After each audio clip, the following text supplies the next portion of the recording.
ఎన్నికలకు ముందు అద్భుతం చేసింది నిర్మలా సీతారామన్. దాంతో కోరికలు ఆశలు పెరిగిపోయినాయి. కాంగ్రెస్ పార్టీ సుదీర్ఘకాలం పాటు అధికారంలో ఉన్నంతకాలం కేవలం 2.5 లక్షల రూపాయల లోపు సంపాదనకి మాత్రమే ఇన్కమ్ ట్యాక్స్ ఎగ్జామ్షన్ ఉంది.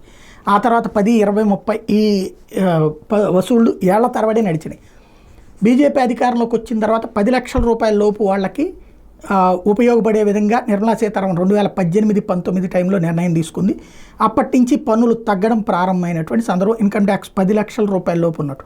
అయితే ఆదాయ వనరులు జీతాలు ఏడాదికి పెరుగుతుంటాయి. దానికి తగ్గట్టుగా ఎగ్జామ్షన్ కోరుకునేవాళ్ళు. ఆ రోజుల్లో 10 లక్షల రూపాయల జీతం ఉన్నోళ్ళు వాళ్ళు 15 లక్షలు అయ్యారు. అప్పుడు 10 లక్షల రూపాయల జీతం మీదన ఈ తగ్గినందువల్ల దాదాపుగా ₹1,00,000 ట్యాక్స్ తగ్గింది అనుకుంటే, ఇప్పుడు 15 లక్షల జీతం వచ్చిందనుకుంటే ఇక్కడ ₹1,50,000 ట్యాక్స్ పోతుంది. ఇంకా మిగిలినటువంటిది ఏం కనబట్టలేదు. దాంతో ఇప్పుడు 15 లక్షల రూపాయలకి ఎగ్జామ్షన్ పెంచండో అని చెప్పేసి పెద్ద ఎత్తున ప్రెషర్ చేస్తున్నారు.